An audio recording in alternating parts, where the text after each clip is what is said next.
लिंकमध्ये टाकतो किंवा I बटनवर link येईल, त्याला क्लिक करून तो बघू शकता।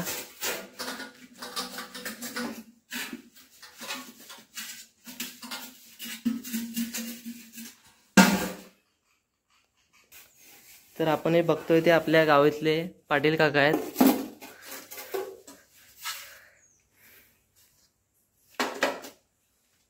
यांना कशी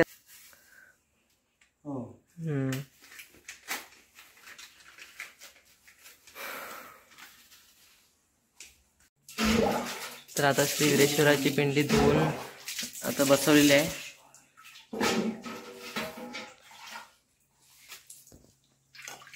आता आपल्याला देवाला पाण्याने धुवायचं आहे, धुवून घेतो आधी।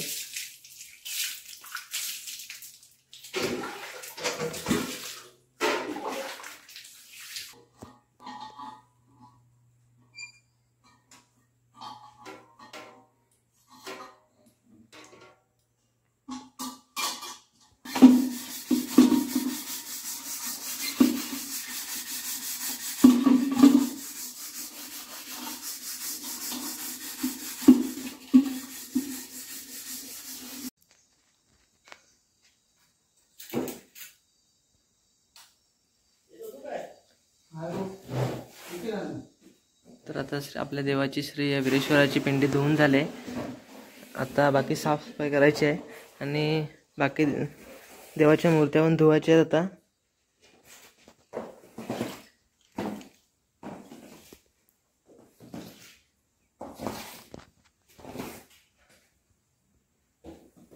तर मंडळी आता आपल्या देवाची श्री वीरेश्वराची पिंडी धुवून झाले आणि आपण आता बाहेर आलोय।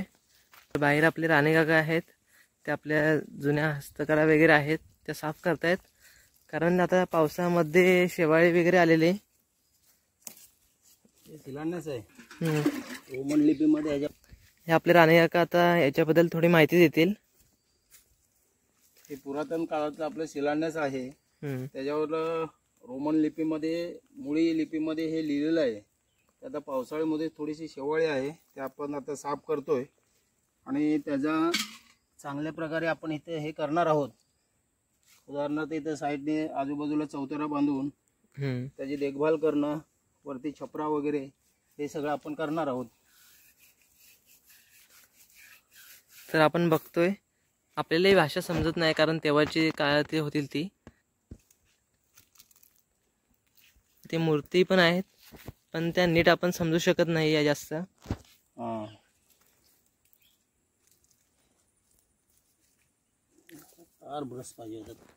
तर आता आपण इथे बाजूलाच बघतोय की इथे बेलाचं पान आहे, बेलाचं झाड। आणि बेलाचं झाडाचं वैशिष्ट्य म्हणजे आपल्या वीरेश्वर म्हणजेच महादेवाची जेव्हा पूजा करतात त्या बेलाच्या पानाशिवाय महादेवाची पूजा पूर्ण होत नाही।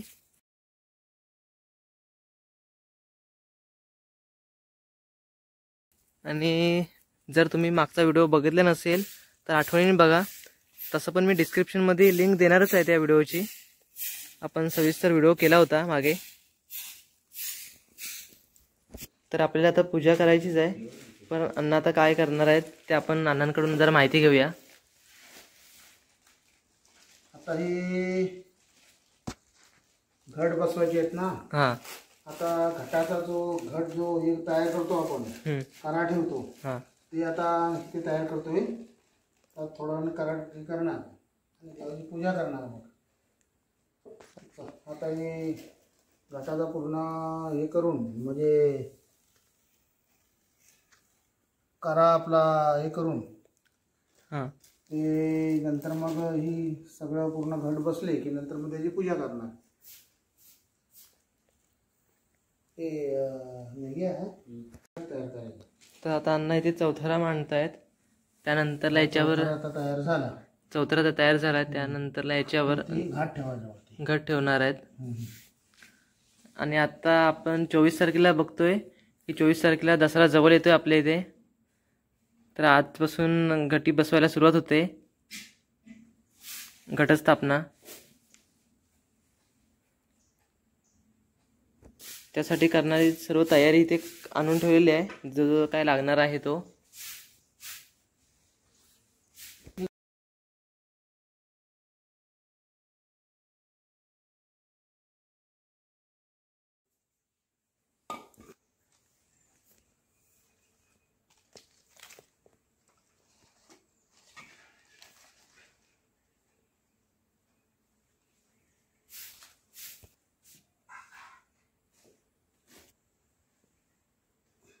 तर आपण आता बघतो ही पूजा कशी कशी मांडतात ती.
येतात म्हणजे बाबा येत आहेत.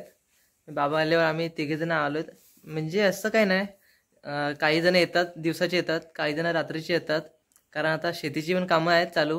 म्हणजे काही दिवसाची करत असतात, ज्यांची गुरं वगैरे सोडायची असतात, म्हणजे आपले वन्य जनावर वगैरे असतात ते गुरं म्हणतो ते. आता सकाळी ज्यांचे सोडतात ते रात्रपाळी करतात आणि बाकीचे दिवस पाळीला येतात, पण स्वतःची कामं सोडून येतात. तर आता बाबा पण आले.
तर आता इथे बाबा आलेत पण, आणि आता आम्ही दोघं सुबोधदा आणि मी जेवायला जातोय घरी. बाबांना जरा इथे थांबायला सांगतो आणि जाऊन येतो जेवण, कारण आपली दिवस पाळी आज तिघांची, बाबांची, माझी आणि सुबोधदा, तिघेजण आहोत. जेवून येतो, घरी पण वाट बघतायत, तोपर्यंत येतो जेवून, परत भेटूया आपण. तर आता आपले दिवस पाळी चालू आहे. सुबोधदा पण आहे. सुबोधदा त्याच्या घरातून काकडी आणलेली खायला, म्हणजे त्याला तो काकडी घरातून घेऊन आला मगाशी. अण्णा आले. अण्णा काकडी घ्या. तर आपल्यासाठी सुबोधदान काकडीची सोय केलेली आहे, घरातून काकडी आणलेली आहे. हे कडून दुसरीकडून आणलेले आहे, त्याच्या घरातूनच आणलेली आहे. मगाशी जाऊन आता जेवायला गेलो तेव्हा घरातून तो घेऊन आला, त्याला खातोय.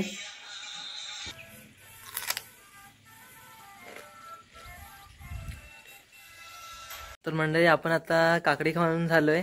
त्यानंतर सुबोधदा घरी परत गेला आणि त्याला लक्षात आलं की त्याच्या माडावरचे नारळ आहेत ते माकडं असतात, आता त्याने पाडलेले आहेत. तर तो आता इथे देवळात घेऊन आलाय नारळ घरातून जाऊन. तर हे बघा, तो आता नारळ पाणी साठी आणलेलं आहे आपल्या इथे. पाणी बघा किती. हा बघा कसा नारळ चांगला फोडलेला आहे पाण्यासाठी. हा हा, हे बघा.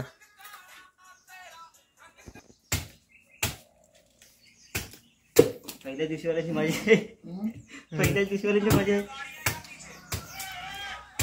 पहिल्या दिवसांची मजा आहे रे. पण तूच आणलास ना तो काकडी, पण तूच आणलीस आणि नारळ पण तूच आणलास.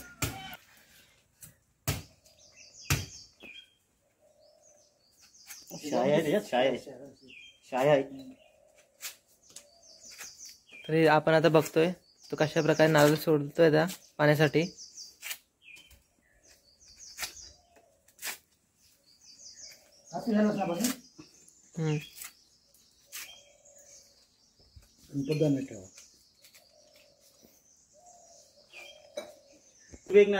तर आता बघा, एका नारळाचं पाणी एक अर्ध्या तांब्याच्या पेक्षा जास्त झालंय. म्हणजे साधारण 2 नारळ असले तर पूर्ण तांबे भरतोय, एवढं पाणी आलंय.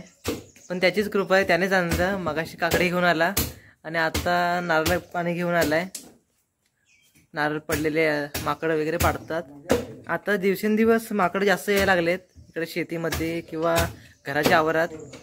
तर काय करणार, तरी पण आपले शेतकरी शेती करतात, तेवढ्याच जोमात करतात आणि कोण असे कंटाळले नाहीत त्यासाठी. जरी माकडे येत आहेत, डुकर वगैरे शेतामध्ये येतात, तरी आपले शेतकरी कंटाळत नाही कधी. आवडीने इथे आपले शेतकरी शेती करतात दरवर्षी.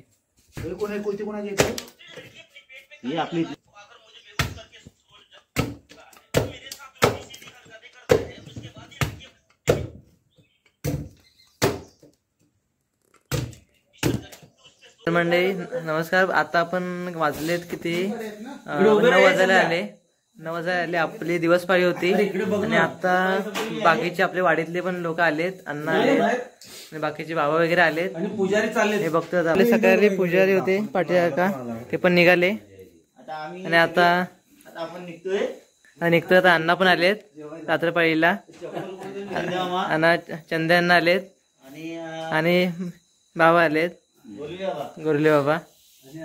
अजून दोघे येतात ना. तर 2 जण अजून बाकी आहेत. आमची दिवस पाळी होती ती संपली आता आणि आम्ही घरी निघालो. आमच्या घरी निघालो आम्ही आणि आपण जातोय. आमच्या घरी. आमच्या आता पाळी संपलेली आहे. Bye bye. तर भेटूया सुबोधदाला परत, त्याचा काय बोलायचंय बघ. माझा मित्र आणि खास फ्रेंड दापोईकर दीपेश, याला पण सबस्क्राईब करा आणि लाईक बटन सगळे करून, आणि भावाला फक्त आशीर्वाद करा. थँक्यू सुबोधदा. तर आम्ही निघालो. अण्णा तर बाबा येतो. तर आजचा आपला व्हिडिओ तुम्हाला कसा वाटला, त्या व्हिडिओला लाईक कमेंट करून शेअर करा. आणि आपल्या चॅनलवर कोण नवीन असेल तर चॅनलला सबस्क्राईब करायला विसरू नका. आणि आपण आता पुढच्या व्हिडिओमध्ये भेटू. धन्यवाद.